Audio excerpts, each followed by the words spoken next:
Hey kiddos, Jester here. Welcome to a new series, this one in the puzzle indie game, point and click puzzle indie game, Violett. Now I've dabbled in this game a little bit already before I started to record, because the thing with point and clicks is, where you'd think the point and click genre is so simple and straightforward, point, click,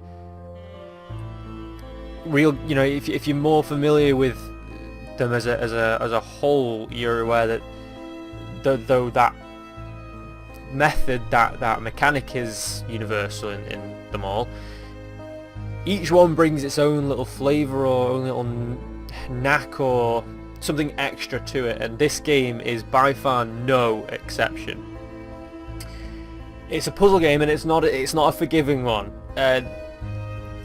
As I said, I've already dabbled a little bit in it, and it took me far too long to to solve the first puzzle than I would like to admit. Because where a lot of point and click games, there'd be a little bit of an obviousness in where you want to be clicking, and the hints aren't exactly turn on offable, and they kind of, you know, after a while they just sort of jiggle in place, or there's a chime or there's some sort of clue to point you where you want to go. That doesn't happen in this game. So the first couple of puzzles, first few puzzles, I'm going to be blitzing through probably in this one episode because I've already done them. But as a whole, from that point on, however long that episode ends up being, from that point on after that, the likelihood is the episodes in this series are going to be very, very short. And there's going to be a lot of me asking you guys to help me. This is going to be a very interactive series. And I have done something to my fringe. Well done.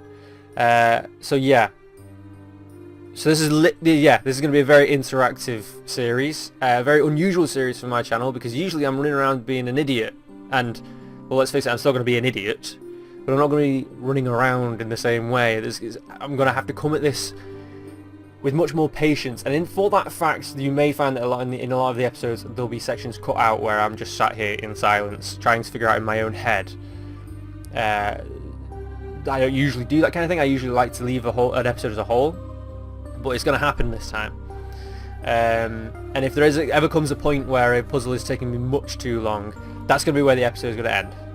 So literally the length of these episodes are decided by my skills, which with generally puzzles I'm okay, but this is a very unforgiving game, and just the first couple of levels, this intro is much too long.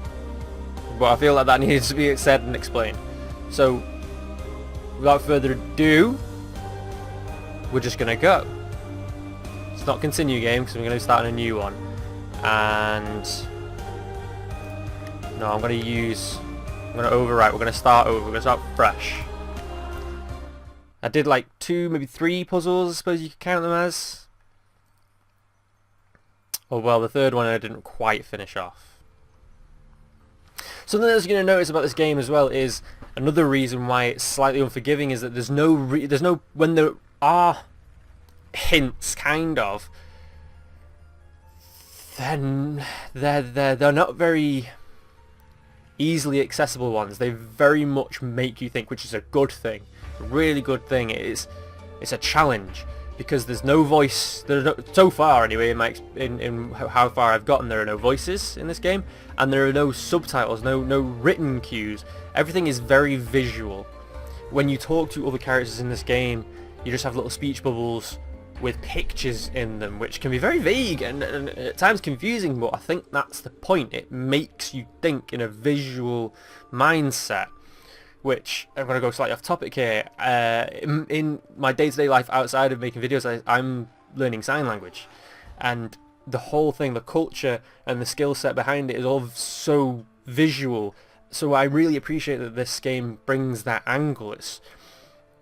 I mean, it's a different kind of visualness, but, well, no, in a sense, it's very similar. Anyway, enough vitriol, if that's the right word.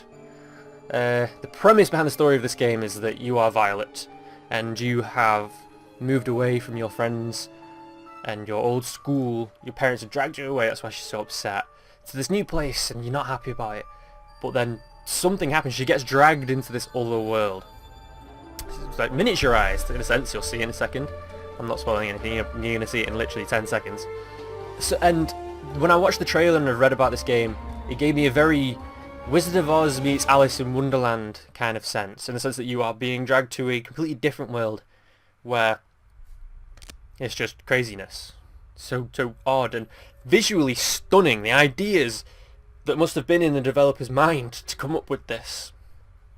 Just straight incredible. And I'm just blabbering now, and I apologise for that. So, otherwise, let's just get into it. Alright. Another thing you're going to notice as well, there are a lot of these little it's not letting me collect it, however. There are these orby things. Why don't it let me collect it this time? Ah, I must have to do the first few little bits to begin with, right? So, well, before we go too far into that, just have a quick observation. We've been dragged into the hole in the wall. And my understanding is that is like as a spider, but is it because her perception's now been twisted because she's been taken into this tiny world and now it's not just a spider as a spider would appear to our human eyes, but once she's been miniaturized and taken into the secret world of what appear to be insects at this point, they actually look different. Like maybe there's a glamour in place for big people, you know, humans, but she's been dragged into the world, so she sees like a truth of it, or maybe her perception has just been altered. Don't know yet. I'm not even sure that's going to be addressed, but it's so interesting to think about. So anyway, like I say, I've done the first couple of puzzles, so I know what I need to do. Straight off. The first time I did it, this was my initial first instinct anyway. Just keep swinging, and then boosh! What's happened? What has happened? What has happened to poor Violett? Last time I made the observation that in point-and-click games, the character herself or himself, whoever, whatever it is, doesn't necessarily have to touch the objects in the area to manipulate them. And I was thinking to myself, well, this is a very character-driven story. There's a very clear personal character there who, before that happened, didn't have magical powers. Does that mean I can't manipulate anything if I can't touch it? But you do that, and you go over and you touch this dude, or lady, for all I know, and you get telekinetic powers, so it helps with the not having to do too much of this. Your character has to be in a specific place because she can just do this with her mind powers. It's pretty cool if you ask me. Oh, another little thing I'm just going to quickly mention. This is actually my first sojourn into this kind of a series. Also my first sojourn, or at least I'm trying it, into 1280 60 FPS. I don't know if the actual final product you're going to get is definitely going to be that when you're watching this now, but that's my plan as I'm recording it. That's how I've got everything set up. I just don't know if my editing suite can quite handle it yet, and I won't know until I'm finished recording. So there you go. Anyway, we've got the paperclip. Now, looking around, what would be your initial reaction? I've also just remembered I can totally get these orbs now. As far as I'm aware, objects go into my bag, yes. As far as I'm aware, these are just collectibles of some unknown origin or meaning. I can't remember if there are any over here. No, I don't think so. I don't know who lost the teacup in this place, or how it's still boiling. But I suppose maybe that's the spider witch doing her thing. Can't remember if this guy actually says anything when you talk to him now. Oh, there's this thing here as well. This is going to give us a little bit of a clue. Oh, another little thing. This gives us a little bit of clue of the world we're in, the fairies. These tiny buzzing pranksters do not fulfill any wishes except their own, and they cause allergies. Symptoms are rather interesting though. Once exposed to the fairy dust, one starts to gain magical skills. Woo, telekinesis, mind powers. The truth is that these skills are very uneven and overdosing is very dangerous. It's true of anything, really. Every traveller should be keeping contact with fairies to a minimum. Now, I said before there are no written sections, but I literally meant in your interactions with characters and the puzzles. It gives you some background information of the story and the world you're in. But that's different. That's a different thing, isn't it? I think we can all agree there. Right, done. There's another orb. Nearly forgot about that one. So, we've knocked the paperclip down. Now, initially, what would you guys be looking at here? What do you think? Like, I would think that your eyes are immediately drawn to the gaps in these wires. Mine were, and I'm being honest there, they were, but I will admit that it took me far too long to realise that it's really just only a clue. This isn't actually what I tried so hard to make a sequence out of which one to do first, which one do I do second, which one do I do last, and why does this one not do anything? So then I thought, well, do I have to do the other two in order to get those lights up there in a sequence so that the signal carries on through that one? And then I realised, obviously, look, this little section of the wire is broken. That turned out not to mean a damn thing, unfortunately. But what it is, and this is a clue over to why this game is slightly unforgiving, in a good way. It's not a criticism. It just really, it made me realise this wasn't going to be as easy as I thought it was. I really have to think. In a point-and-click game, you'd think everything important would be so easily visible, so easily noticeable. No, there are things hidden in the shadows. I've connected this wire, but this wire was turned off, and that's why the break in the wire is there, because this happens. It took me far too long, I will admit, to figure that out last time. It took me damn near a whole 15 minutes of me not blabbering like I have been now, because I realised I'm probably about the 15-minute mark by this point anyway. This one I figured out fairly easily. First off, I'm just going to get me orbs, because I don't know exactly what these are important for, but I'm kind of collectible paranoid, because God knows they're going to mean something later on. I remember I had the Wario Game Boy game on the original Game Boy years ago, and you never realised. You went through the whole game collecting coins or hoops or something, and I never realised this would actually mean anything. And then right at the end, obviously it gets in my house. I didn't realise that, maybe because I was young, and maybe it was that obvious and I was just too young to notice it. But the more coins you went collected as you go through, the better a house you got. So I kind of have that paranoia in my head still at the minute. Anyway, next thing is... Now, I didn't actually test this last time, but I have a feeling this teapot guy stops me from leaving. Yeah. Now you see, I never actually tried the stairs. I was set on solving the puzzle before I even tried that, but I had a suspicion that would happen. So what the aim here is to distract this guy, this teapot man. We've got a bug up here. Alright, fella. We've got this thing here, this, and this. Now, first thing, I think was, we have to topple this. This guy needs to grab it, and then we need to go take the cork out. Again, I told you this first episode was going to be a whiz through. I've already solved these puzzles, so I apologise that there's not much interaction this time, but there will be in the next episode. Now we need... This is just like an example of the kind of thinking we need to have behind us later on, okay? There we go, got the bug off, so you can come down to this, so we need to get out of the way. He will, hopefully, maybe have to tempt him again. He's supposed to be going after this. Alright, buddy. You gonna do... No. No. What are you doing?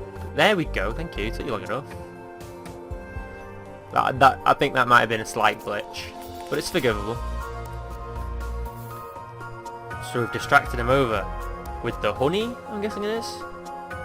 And when he finishes that bit, he goes and sees that bit. And what we need to do is go back into our backpack, get our cork, and put it in there before he gets out of the bottle. I don't think he ever gets out of the bottle, to be fair. You see, can you already see? Before I point at it, I want you guys to take a look and see what difference this has made already. Now, if it's not immediately obvious right now, it will be. Maybe when I do this. And if I step over here... Notice it now? Oh, whoa, hey, whoa! Oh, I didn't notice this last time. Actually, this is new. This is a new experience for both of us. Haunted kettle. Ah, you see, it gives us backstory. This actually could be a slight clue. Learn something new every day. Haunted kettle. There is nothing more malicious than a haunted kettle. I could agree with that. Time and again I tried taming it, but to no avail. It's constantly belching steam and splashing tea everywhere. That's horrible. Sometimes it even scatters leaves out of spite. It's no wonder why the giants threw them out of the sky one day and chose to brew their tea in pots. Oh, wait, no. No.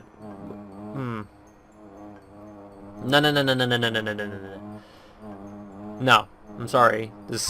I'm English. I'm taking exception to this explanation here. You don't brew tea in kettles anyway. Your kettle boils the water, then you take the water from the boiled kettle and put it into the pot with the leaves. That's always been the same, at least over here. Maybe in different countries they call them different things. That would explain why the kettle calling the pot black never made sense to me. Whatever. Okay, that actually doesn't give us a clue at all. It's literally just backstory about what it is. So okay, no, I was right then. Good to know. Right, see, now he's distracted by the fly. And we can go. Move on. Move along. We're now in the labyrinth. Now, as I said, this episode is going to be a lot long. I don't know what that red thing that appears in the corner is. You may be wondering what it is. I don't know. Maybe it will become obvious at some point. Maybe it's an autosave feature. I really don't know. Anyway. Orby. Now these doors here have lights, and I think they're the important ones. But right now all we can do is go through these other ones without lights, just connect to the other doors in this labyrinth. Power of the Babe, by the way. Now, this was the only other puzzle I did, so I'm going to include it in this extra feature length intro episode. But then from this point afterwards, I have not touched any of the puzzles. I don't know what they are, so that's going to be where the shorter episodes come in, and where I'm going to need your help a lot. Because this puzzle in particular took me... I told you already that the first one took me too long. This one took me exceptionally too long. But it is a more difficult one. So if you can watch along with me and make me feel better for the fact that it is as difficult as I think it is, without me just being a complete numpty. Anyway, what you'll see is Caterpillar Man with his turban. Is it a turban? Does look like a turban. Fighting off these really, really creepy spider eyes. Really, seriously, very creepy. Moving swiftly on though. Just so creepy. It's like scorpion tails as well. It's Anyway. They're coming from three directions. They're coming from this. There's an open door here. The art in this game as well. Sorry, before I forgot to mention it before. The art in this game is amazing. Amazing. Anyway, there's this open thing here that's coming through here. They're coming down from this web here. And they are also coming from over this side over here. So we have to... The aim in this puzzle is to stop all three paths. And so we're helping the caterpillar, who I originally thought was playing the violin when I first played this level, and it took me a while to notice that it was fighting off the spider eyes. I thought it was just whacking them with his frog. Is it frog? Is the bow for his violin something on it called a frog? That's the little thing where the horsehair attaches. Never mind. So, yeah, we need to block off all three entry points. Now this first one is a slightly more easy one. We want to take this off, bring it down here, we want to turn it on, and I think turn this spigot,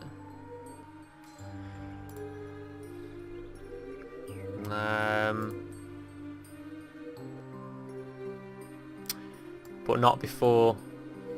I have to turn them both on, obviously. No? You're not going to go back up there? There we go. Maybe I have to turn them both. Right. Because I spent way too long before I realised I could remove this wheel. to do this. Why is it not working this time? Ah! Bob. There we go. Thank you. It worked last time. Why is it not this time?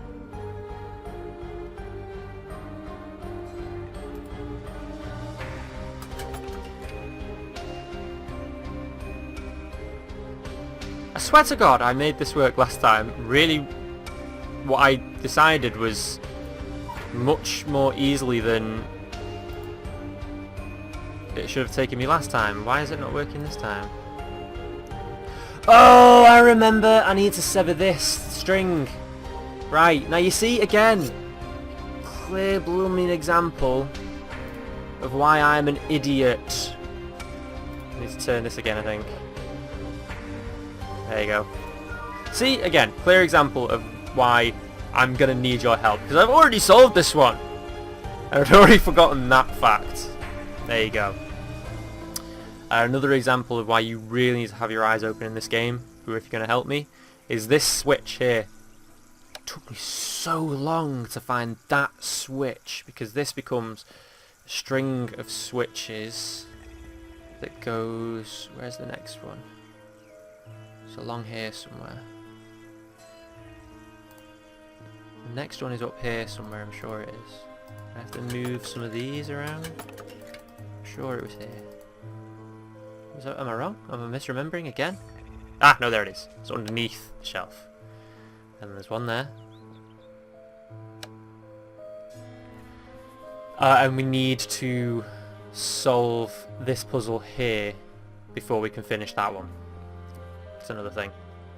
This one, I actually really like this puzzle because it is difficult, but it was just really interesting. It took me ages to realise what those triangles meant. Did it mean left or right? No, no, no. It meant in and out. But you really have to think laterally to get that, alright? So I thought I was thinking laterally when I finally realised it.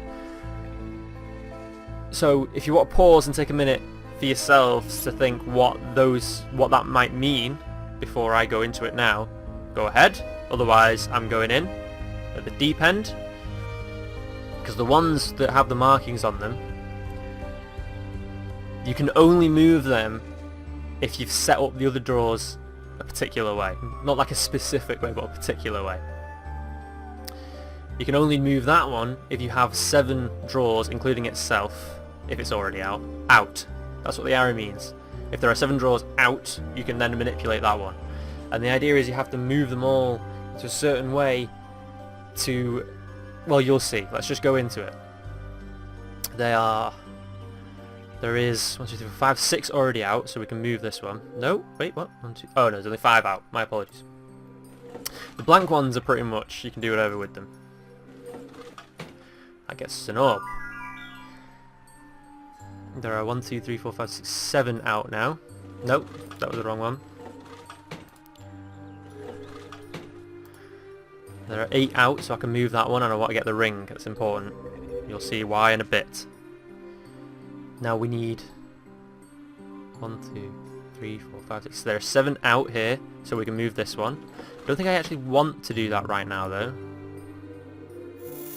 Oh well, that solves that particular puzzle, but there are other findables in these shelves, so I'm just gonna experiment a bit. It's too quick for it there. I'm gonna experiment a bit. Ah, there's the last switch as well, by the way. So boom! I have solved the caterpillar's problem, I believe. And now he... Is it? Yeah, he opens that for me. Thing is, in these other drawers there are other collectibles. And I think I've got 1 ring. I want to find a 2nd ring. No, I can't close that one again just yet. But I don't need to just yet. What I want to do now is just look in them all. 1, 2, 3, 4, 5. Nope. Come on.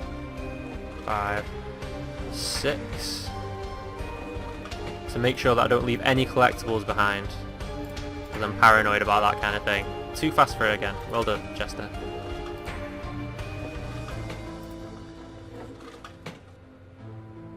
Now that's not enough to get that one open, so I need to rethink this. Okay, so these ones are pretty much free game, the one that don't have markings. 1, 2, 3, 4, 5, 6, 7, and 8. There's 8 out, so I can close that one again. Close that one again, close that one again, close that one again. Close that one again, close that one again. Means I can now open this one. Yes? Yes. But there's no collectible. Okay, right. What I was looking for was, when I speak to this guy now...